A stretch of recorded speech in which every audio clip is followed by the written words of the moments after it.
Sometimes it's not blood that makes a family, it's the pain you share, the promises you keep, and the people who choose to stand beside you when the world walks away.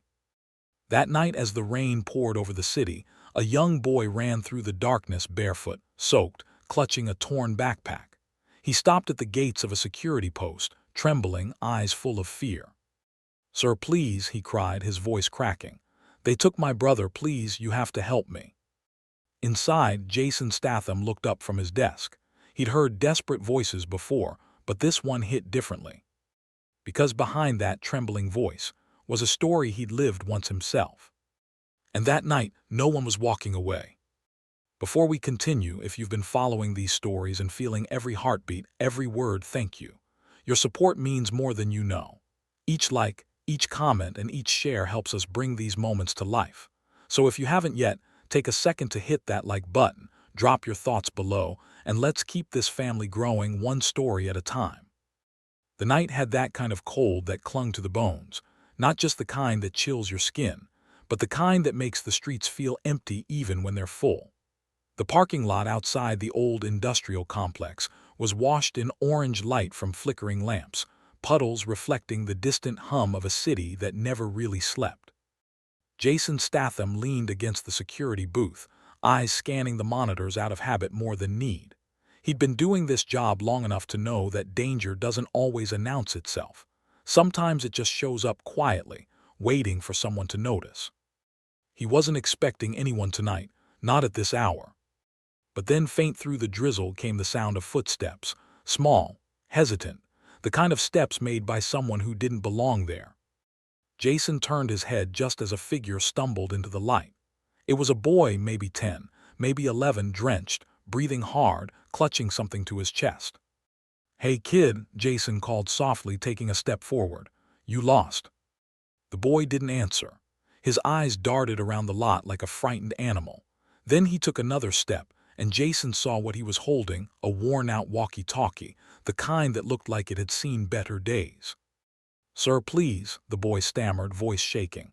"You're the security guard, right? Please, you have to help me." Jason's instincts kicked in immediately. He crouched down to meet the boy's gaze. "What's your name, son?" "Elliot." "All right, Elliot, tell me what's going on." The boy swallowed hard, his lip trembling. "My brother, they took him. I can't find him. He's my only family left." Jason froze for a moment, not because he didn't believe him, but because something in that sentence hit too close to home. He's my only family left. He remembered those words once belonging to him too, years ago, before life took everything it could. Jason stood, motioning for the boy to follow him into the booth. "Come inside, tell me what happened." Inside, under the dim light, Elliot's hands shook as he clutched the walkie-talkie tighter. "We were near the docks. My brother said he had to grab something real quick, said it would help us eat for the week. Then these men came out of nowhere. I heard shouting, and then—" he hesitated, the memory choking his voice. "Then they dragged him away." Jason's jaw tightened. "You saw their faces?" The boy shook his head. "They wore masks, but one of them had a tattoo, a black snake on his hand. I tried to run after them, but they threw this." He held up the walkie-talkie and said if I wanted to see him again, I'd better stay quiet. Jason exhaled slowly, his mind already putting pieces together. That area had been crawling with trouble lately, small-time gangs moving stolen goods through the docks. If the kid's brother had crossed paths with them, he might be in real danger. "Did you call the police?" Jason asked. Elliot looked down, eyes wet. "I tried. They said they'd send someone, but it's been hours. Nobody came." Jason clenched his fists. Of course they didn't.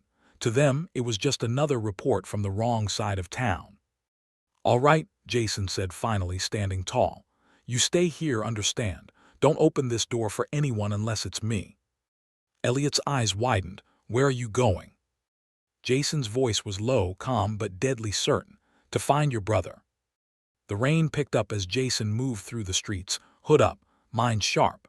The kid's story played over in his head like a film reel he couldn't pause. He'd seen that tattoo before. The Black Serpents, a group that started small, running fake IDs and stolen parts, but had grown meaner over time. Their leader, a man named Royce, was known for making people disappear when they owed him money or crossed him. Jason knew where they hung out, an abandoned warehouse near the docks. When he reached it, the sound of music and laughter echoed faintly through broken windows. He could see shadows moving inside, silhouettes drinking, arguing, and somewhere, a faint cry. That was enough. He moved like a ghost, slipping through the side entrance. Years of muscle memory guided every step. One guard at the door, quick chokehold, silent drop. Two more inside playing cards, distracted. Jason moved between the crates like a shadow until he saw it. A boy tied to a chair, bruised but breathing. Elliot's brother. "Who's the kid?" one of the men muttered near him. "Some street rat," another grunted. Royce said to hold him till morning, maybe sell him off. His little friend should have minded his business. Jason's jaw flexed. He'd heard enough. When one of them turned, Jason moved, a blur of controlled violence. One punch to the throat, another to the ribs, and the man went down. The second barely reached for his weapon before Jason had him pinned. "Where's Royce?" Jason growled. The man coughed, eyes wide with fear. "Upstairs, office, please don't." Jason didn't let him finish. He was already gone. Upstairs, Royce was leaning back in a chair, counting cash. He didn't even look up until Jason kicked the door open. "Well, well," Royce sneered, standing. "The night guard, you lost, old man." Jason didn't answer. His eyes were ice. "You took a kid, you're going to let him go." Royce laughed. "You think you're some kind of hero? This city doesn't care about rats like them. They don't belong anywhere." Jason stepped closer. "Neither do men who prey on the weak." Royce's grin faded. "You got guts, I'll give you that." He pulled a gun from the desk drawer, but Jason was faster. He grabbed Royce's wrist, slammed it against the wall, and twisted until the gun clattered to the floor. A single punch ended the fight. Royce crumpled, groaning. Jason looked down at him. "You ever touch another kid again, I'll make sure you remember what it's like to beg." He left the man on the floor and went back to the boy, untying him gently. "You're safe now, kid. Your brother's waiting." The boy looked up, dazed. "Who are you?" Jason paused. "Just someone who knows what it's like to lose family." When he returned to the booth, Elliot was still awake, sitting on the floor hugging his knees. The moment he saw his brother walk in behind Jason, he ran forward and threw his arms around him, sobbing into his shoulder. Jason stood back, watching quietly. The rain outside had stopped, but his mind hadn't. He knew this wasn't over. Because when he'd searched Royce's office, he'd seen files, names, faces, kids. This wasn't random. It was a network. And tonight was just one save in a much bigger fight. Elliot looked up through his tears. "Sir, thank you." Jason knelt down, resting a hand on the boy's shoulder. "You don't thank someone for doing what's right, son. You just promise to pass it on someday." The boy nodded. Jason stood, looking out into the distance, the city lights flickering like ghosts. For the first time in years, he felt something he thought he'd lost long ago: purpose. But deep down, he knew this story wasn't over. Because for every child he could save, there were still monsters hiding in the dark, and Jasonstatham wasn't done hunting them yet. The city had gone quiet again, the kind of silence that only came after rain, when puddles caught the light of street lamps and the world felt momentarily clean. Inside the small security booth, Jasonstatham sat at his desk, his uniform still damp from the storm. Across from him, the two boys, Elliot and his older brother, Sam, huddled close, wrapped in Jason's spare blanket. Sam's face was bruised, one eye swollen, but he was alive. That was what mattered. Still, there was something in his gaze, that twitchy kind of fear that doesn't fade just because you're safe for the night. Jason set down 2 steaming cups of tea, sliding one across the table. "Drink, it'll help." Elliot nodded gratefully, but Sam just stared into his cup, his hand trembling. "You got anyone you can call?" Jason asked softly. The boy shook his head. "It's just us, been that way since Mom died." Jason's chest tightened. He didn't press. He knew that story too well, how life strips you down piece by piece until all you've got left is survival. Elliot looked up suddenly, eyes wide. "Sir, they'll come for him, won't they?" Jason glanced out the window, the dark lot stretching beyond the glass. "They might." The boy's voice dropped to a whisper. "Then we can't stay here." Jason turned back, steady, his tone calm. "You won't have to run anymore." Sam frowned. You don't understand, they've got people everywhere. The man who runs that place, Royce, he's just the front. There's someone above him, they call him Vex. He doesn't let things go. Jason's jaw tightened. He'd heard that name before, whispered in back alleys, scribbled on files cops pretended not to see. A ghost in the city's underbelly. How do you know about him? Jason asked. Sam hesitated. I used to run errands for Royce, food messages. I didn't know what they were really doing at first. When I found out, I tried to stop, tried to take Elliot and leave. That's when they caught me. Elliot's small hand tightened around his brother S. He was trying to protect me. Jason's expression softened. And now it's my turn to protect both of you. The next morning, the sky broke open with sunlight. The storm was gone, but the air still smelled of rain and rust. Jason walked the perimeter of the lot, phone in hand, calling a number he hadn't used in years. Frank, he said when the voice on the other end picked up. A deep sigh followed. Statham, been a long time, you only call when there's trouble. Jason smirked faintly. You're not wrong. What's the situation? 2 kids, orphans, picked up by a gang called the Black Serpents. I got one of their lieutenants tied up last night, but there's a bigger name behind it, Vex. Frank was silent for a moment. That name has been floating around for months. Kidnappings, black market trades, smuggling. No one can pin him down. You're telling me you've got a thread? I've got more than that, Jason said. I've got a reason. Frank chuckled quietly. Still the same, huh? The world breaks you, and you find a way to fix someone else's piece of it. Jason's tone dropped lower. This isn't charity, Frank. These guys took kids. I'm not walking away. All right, Frank said. Send me the location. I'll dig up what I can on Vex. Jason hung up, slipped his phone back into his jacket, and glanced toward the booth. Elliot was sitting by the window, drawing something on a napkin, 2 stick figures, holding hands, standing beside a man with short hair and a square jaw. Jason smiled faintly. You're quite the artist. Elliot grinned shyly. That's you. You look like the kind of person who doesn't lose. Jason chuckled softly. You'd be surprised. But deep down, he felt something stir, that rare, quiet warmth he hadn't felt since his daughter's last birthday before the accident. He brushed it away before it could linger. By afternoon, Frank had sent an address. A storage facility by the edge of town, supposedly abandoned, but Jason knew what that meant. Front operation. He grabbed his coat, checked the pistol he hadn't used in years, and looked at the boys. I'm going to check something out. Lock the door. Don't open for anyone but me. Sam stood quickly. Let me come with you. Jason shook his head. You've done enough running into danger. Now you stay here and protect your brother. Elliot frowned. What if you don't come back? Jason paused, kneeling to his level. Then you'll know I went down doing what's right, but I will come back all right. The boy nodded slowly. The storage facility was quiet, too quiet.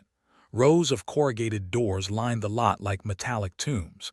Jason moved between them, his boots crunching gravel. He could hear faint voices, 2 men by the far end standing guard. Vex says the deal's tonight, one of them muttered. We move the kids, then burn the files. Jason crept closer, using the echo of the rain gutters to mask his steps. The first guard never saw him coming, a quick grab, an elbow to the throat in silence. The second turned, startled, but Jason disarmed him before he could shout. Where's Vex? Jason hissed. The man choked out a direction. In the main unit, number 12, don't. Jason's fist dropped him cold. He moved fast now, heart steady, mind sharper than ever. When he reached Unit 12, he could hear muffled cries, kids, several of them. He picked the lock quietly. Inside was a nightmare. 4 children locked behind a steel gate, terrified, while 2 men packed boxes of fake documents and money into crates.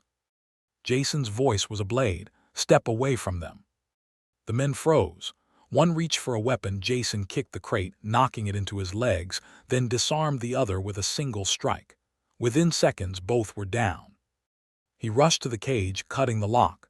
The kids clung to each other, whispering thank yous through tears. It's okay, Jason said. You're safe now. But before he could move them out, a voice echoed from behind.